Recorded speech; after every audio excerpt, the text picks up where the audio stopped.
Deliver tayong itlog on a gloomy day.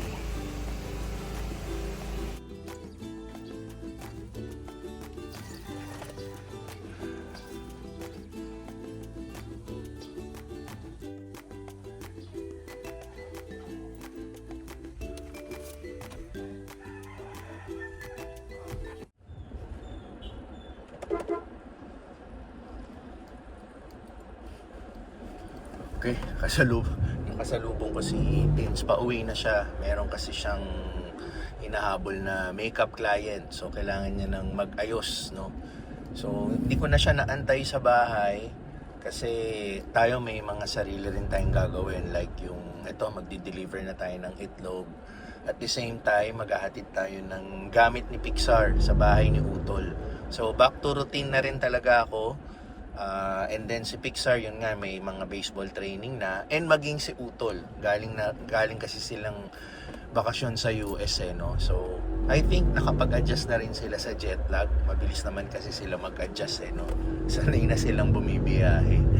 So ayun, yun ang mga gagawin natin today. And kahapon nag-rest day ako sa workout. So isasabay na natin mag-workout today. Yun, for Thursday, ready hit go. Nag-grocery na sina Richie, sina ate. Meron din tayong bibilin mamayang mga kulang na ingredients na hindi nila nabili sa respective groceries na pinuntahan nila. So hahanapin natin yan mamaya sa South Mall after natin mag-workout. Tapos si Pixar, may mga school projects yata siya, may isang item na lang tayo na kailangan bilhin kasi nakumpleto niya na yung mga iba, which is kailangan niya yun in the coming days. And after ng baseball training ni Pixar mamaya, susunduin din natin siya. So full pack yung araw natin today, yan. Tapos pala yung mga previous vlogs ko, no, ang bibilis lang, mga less than 10 minutes.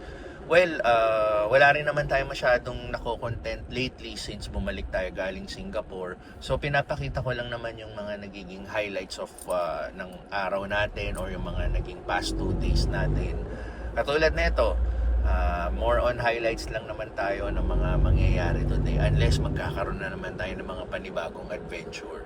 Pero, yun, babalik din tayo sa routine ng ating vlog, yung mga usuals na ginagawa natin. So, pinapaiksi ko na lang kasi paulit-ulit lang din naman. Para sa akin kasi, ayun, at least nare-review ko pa rin yung mga pinaggagawa ko. Nakikita ko pa rin kung ano yung mga nangyayari sa mga araw-araw na ginagawa natin. So, ayun, deliver muna tayo ng eggs.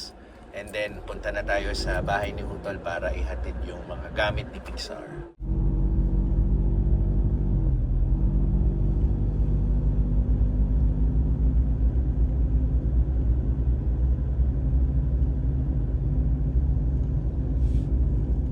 Okay, so may sunog daw sa bandang TS Cruz. Yung TS Cruz yun kasi yung isang dinadaanan natin sa pag-deliver sa itlog. So sinara nila yung village na yun, kaya hindi tayo nakadaan, dumaan tayo sa mas mahabang way, no.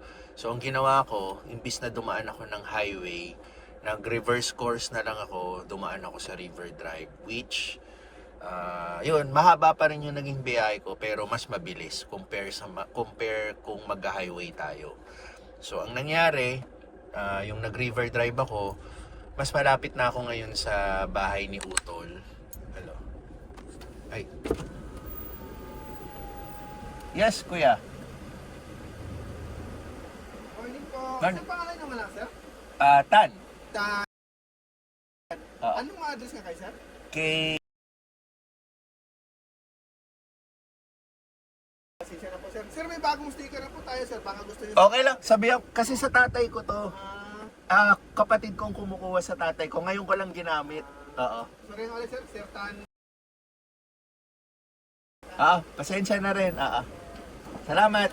At padating na yun sa Sabado yung tatay ko, malamang makikita mo pa rin tong coaching to. Salamat, sir. Hindi na pala updated ang sticker ni Papa. So pa, kung nanonood ka ng vlog, hindi na daw updated tong sticker mo. So anyway, ayun nga, nag long way tayo, dumaan tayo sa River Drive, which uunahin natin ngayon ibigay yung baseball gamit ni Pixar sa utol ko. Ang original plan ko, deliver na ako ng itlog straight, pero since nga may sunog daw sa TS Cruise, which is hindi ko na nakita kasi totally sinara nila yung village. So sana hindi naman malala yung sunog doon, no? Naging okay. And also yan, wala tayong sticker. Ay hindi, may sticker pero outdated na pala. So inform ko na rin si Utol para ma-update niya yung sticker ni Papa. In a few days uuwi na rin naman si Papa eh. So bahala na rin siyang asikasuhin tong kotse niya para malagyan ng ano. Kakailanganin yata ng ano to eh, ORCR. Ayun. So okay. Okay. Nandun si Utol, nahatid na natin yung gamit ni Pixar. And then, medyo natagalan tayo kasi meron silang bagong kotse. Yung luma nilang kotse na ibenta na nila, bumili sila ng bagong kotse which is Tesla. Tapos, nag-test drive tayo. Para lang bump car. Para lang ano, sabi ng kapatid ko, para ka lang nagde-drive ng golf cart. Hindi pa ako nakakapagmaneho ng golf cart. Pero para sa akin, parang mga bump cars sa mga Star City or Enchanted, parang ganun. Na form ng kotse, no? So, ayun. Deliver na tayong itlog.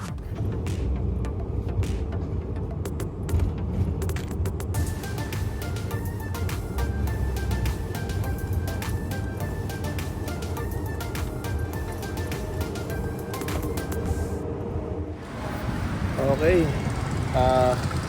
Kapag deliver na rin tayo ng itlog, grabe ang traffic. Siguro epekto yun nung naging sunog kanina sa ano, no? Lahat ng dinaanan ko traffic, tumagal yung biyahe ko. So ngayon lang tayo makakapag-gym, pero tuloy pa rin. Kailangan natin mag-workout.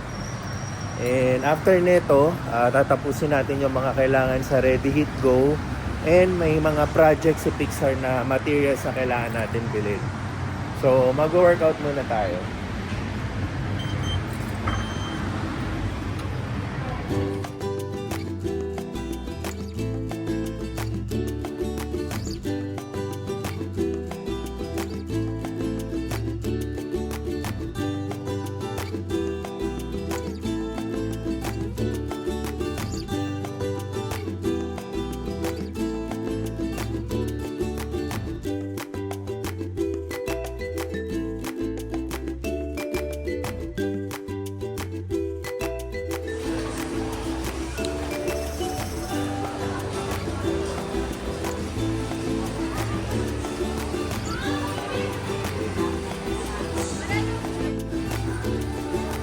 Ready Hit Go naman.